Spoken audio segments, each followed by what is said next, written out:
प्यारे तलबा अस्सलामु अलैकुम।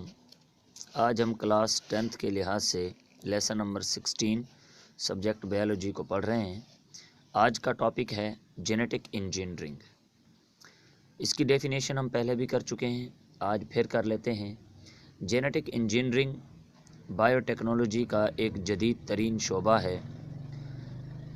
इस शोबे में, इस अमल में, जेनेटिक इंजीनियरिंग के अमल में डीएनए को सेल में दाखिल किया जाता है, डीएनए को सेल से निकाला जाता है, डीएनए की मुरम्मत की जाती है और डीएनए को अपनी पसंदीदा खसूसियात और अपने पसंदीदा जीन्स के मुताबिक तब्दील किया जा सकता है।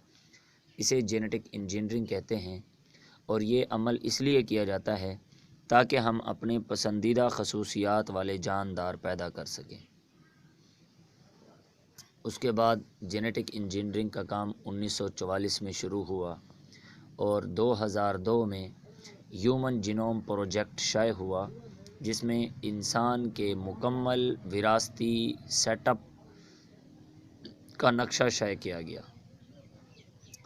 उसके बाद जेनेटिक इंजीनियरिंग के मकासद आज हम पढ़ेंगे कि हम जेनेटिक इंजीनियरिंग को इस्तेमाल क्यों करते हैं, जेनेटिक इंजीनियरिंग का मकसद क्या होता है, जेनेटिक इंजीनियरिंग क्या काम सर अंजाम दे रहा है।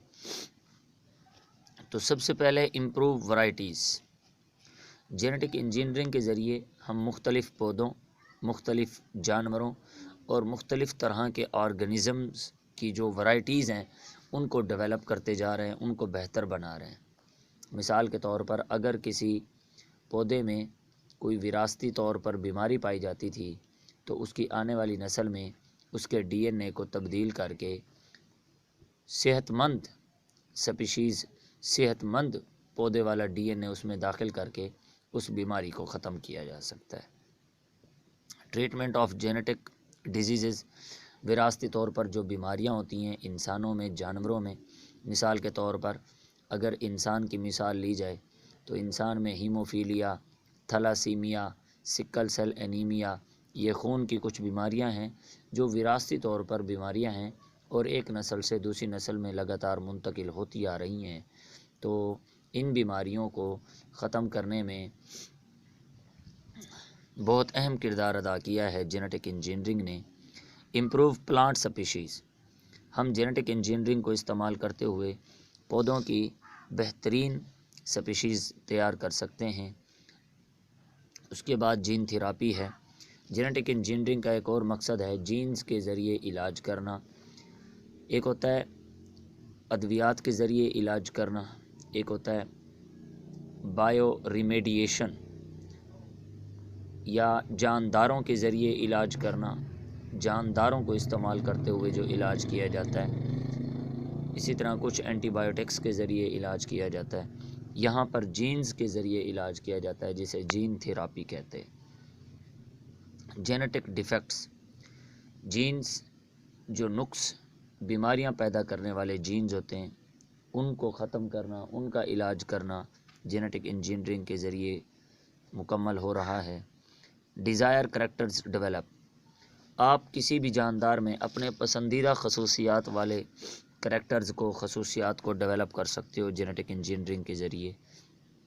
एनिमल ब्रीडिंग, आप मुख्तलिफ़ तरह की एनिमल ब्रीडिंग्स, मुख्तलिफ़ तरह के एनिमल की वैरायटीज़ पैदा कर सकते हो, जैसे मिसाल के तौर पर ब्रेलर है, शीप है, इसी तरह बहुत सारी भेड़ें हैं, बकरियां हैं, वो जेनेटिक इंजीनियरिंग के ज़रिए पैदा की जा रही हैं और उनकी ब्रीडिंग करवाई जा रही है।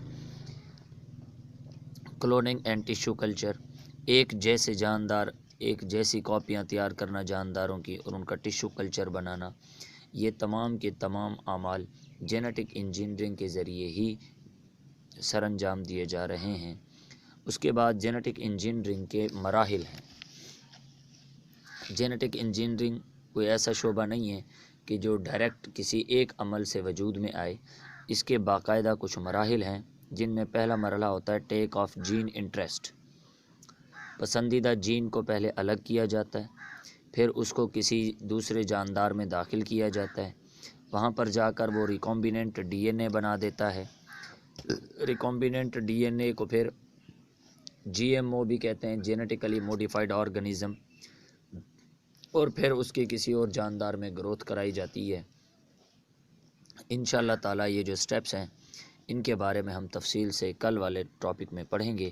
یہ بہت امپورٹنٹ ٹاپک ہے، اور اکثر یہ اس چیپٹر سے لانگ کوشچن میں جو ہے نا دیا گیا ہے ایگزامینر کے لحاظ سے، ایگزامینیشن پوائنٹ آف ویو کے لحاظ سے یہ بہت امپورٹنٹ ٹاپک ہے، سٹیپس آف جینیٹک انجینئرنگ کے بنیادی مراحل۔